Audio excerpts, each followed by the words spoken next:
The Three Robes by Andrew Lang. Long, long ago, a king and queen reigned over a large and powerful country. What their names were nobody knows, but their son was called Sigurd, and their daughter Lineik, and these young people were famed throughout the whole kingdom for their wisdom and beauty. There was only a year between them, and they loved each other so much that they could do nothing apart. When they began to grow up, the king gave them a house of their own to live in with servants and carriages, and everything they could possibly want. For many years, they all lived happily together, and then the queen fell ill and knew that she would never get better.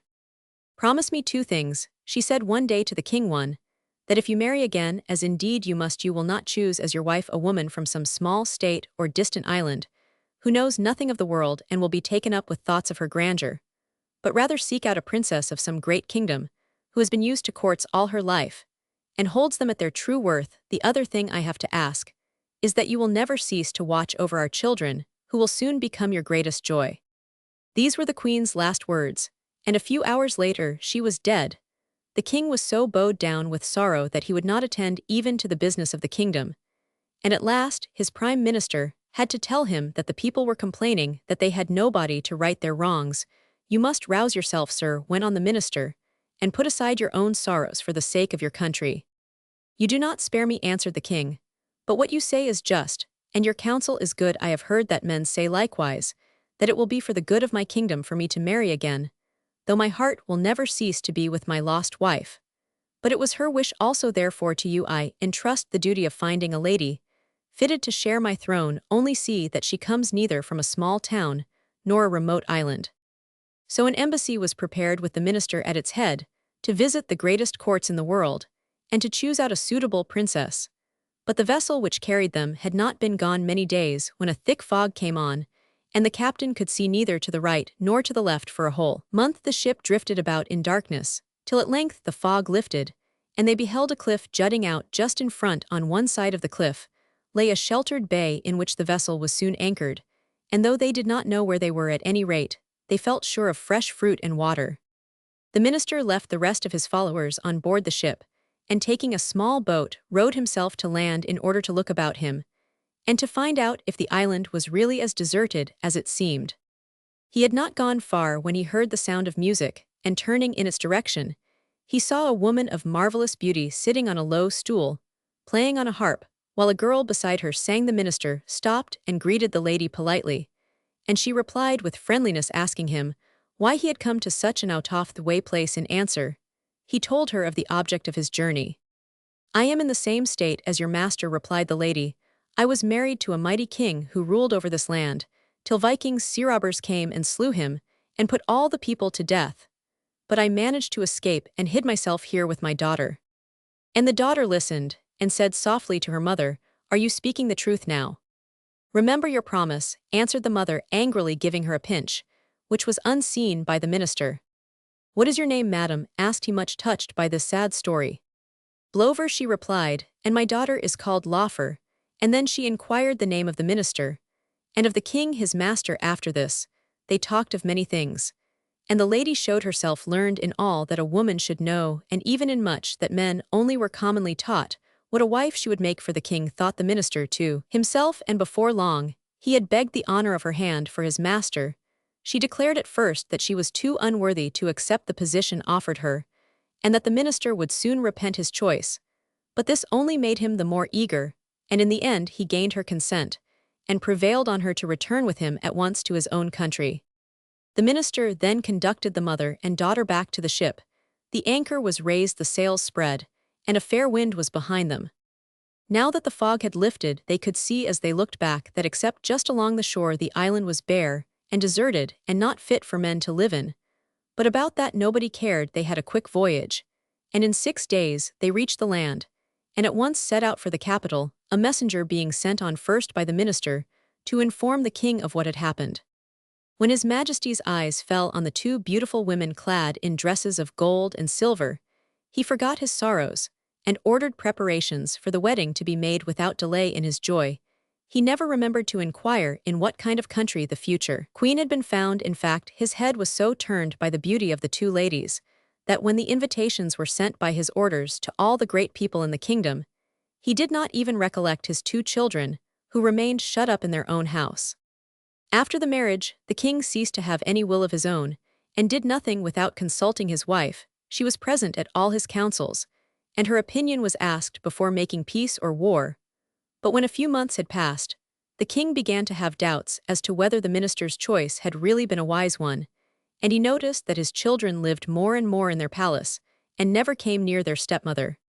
It always happens that if a person's eyes are once opened, they see a great deal more than they ever expected, and soon it struck the king that the members of his court had a way of disappearing one after the other, without any reason. At first, he had not paid much attention to the fact, but merely appointed some fresh person to the vacant place, as however man after man vanished without leaving any trace.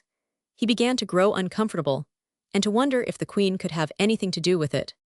Things were in this state when one day his wife said to him that it was time for him to make a progress through his kingdom, and see that his governors were not cheating him of the money that was his due.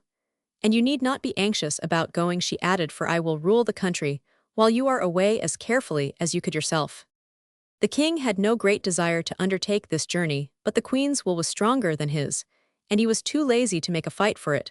So he said nothing, and set about his preparations, ordering his finest ship to be ready to carry him round the coast. Still his heart was heavy, and he felt uneasy, though he could not have told why, and the night before he was to start, he went to the children's palace to take leave of his son and daughter.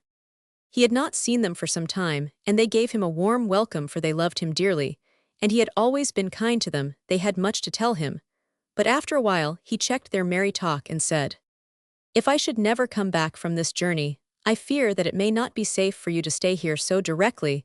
There are no more hopes of my return. Go instantly, and take the road eastwards, till you reach a high mountain, which you must cross. Once over the mountain, keep along by the side of a little bay, till you come to two trees, one green and the other red, standing in a thicket, and so far back from the road that without looking for them, you would never see them. Hide each in the trunk of one of the trees, and there you will be safe from all your enemies."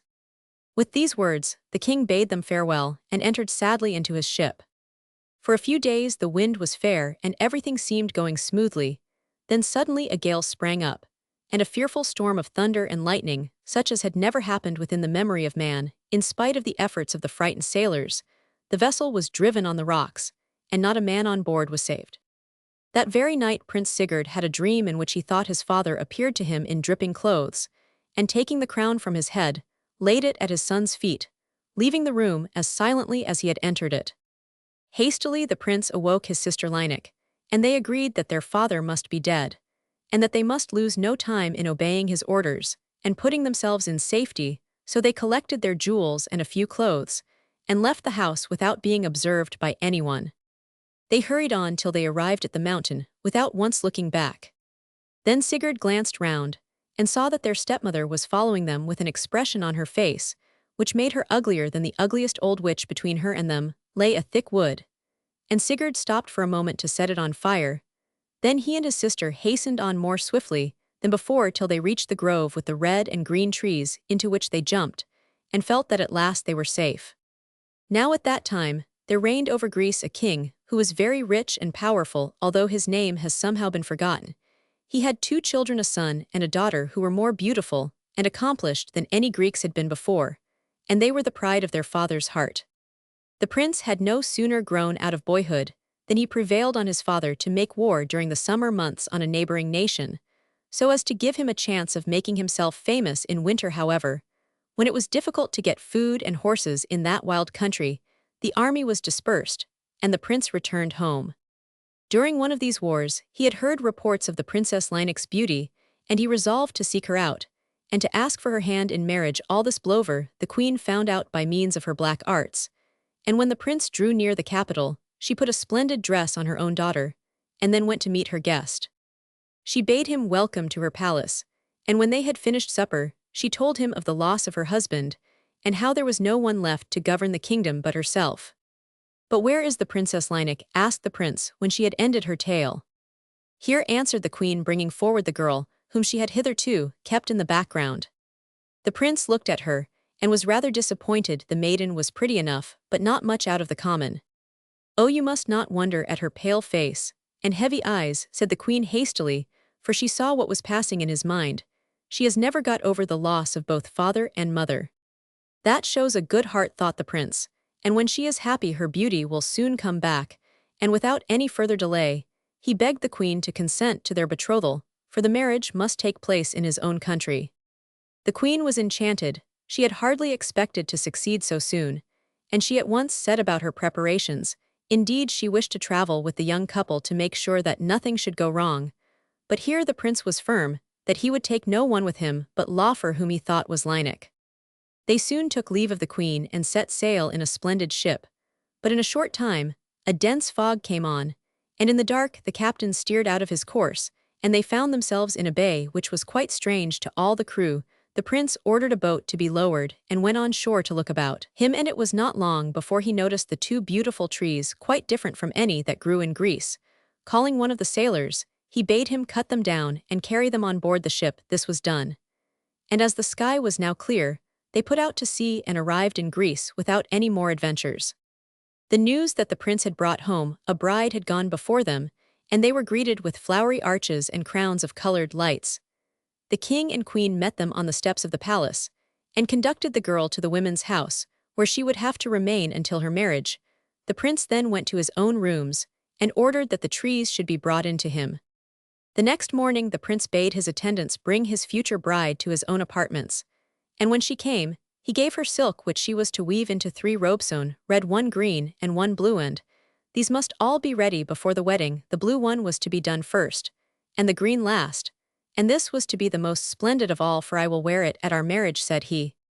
Left alone, Laufer sat and stared at the heap of shining silk before her. She did not know how to weave and burst into tears, as she thought that everything would be discovered, for Lineik's skill in weaving was as famous as her beauty.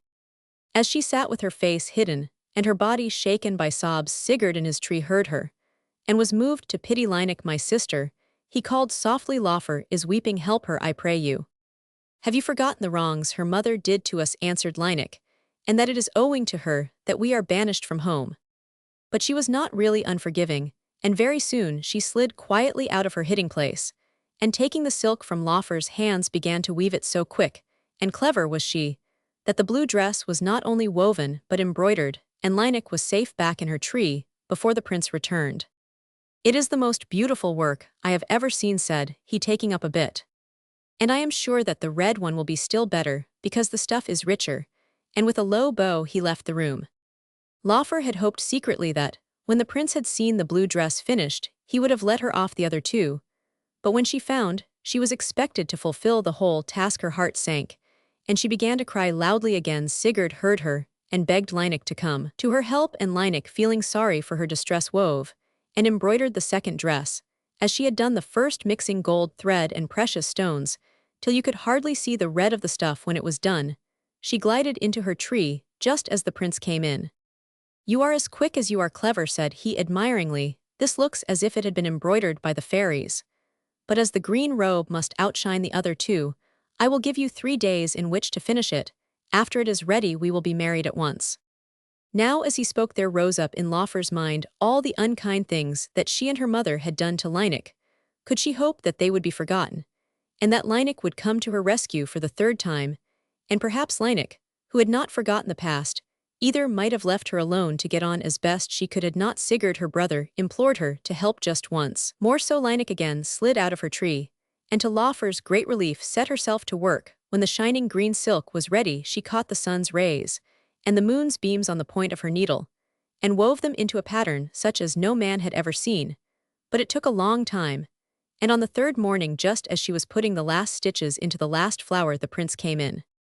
Lineik jumped up quickly and tried to get past him back to her tree, but the folds of the silk were wrapped round her, and she would have fallen had not the prince caught her. I have thought for some time that all was not quite straight here, said he. Tell me who you are and where you come from. Lineik then told her name and her story. When she had ended, the prince turned angrily to Laufer and declared that as a punishment for her wicked lies, she deserved to die a shameful death. But Laufer fell at his feet and begged for mercy. It was her mother's fault, she said. It was she, and not I, who passed me off as the Princess Lineik. The only lie I have ever told you was about the robes, and I do not deserve death for that.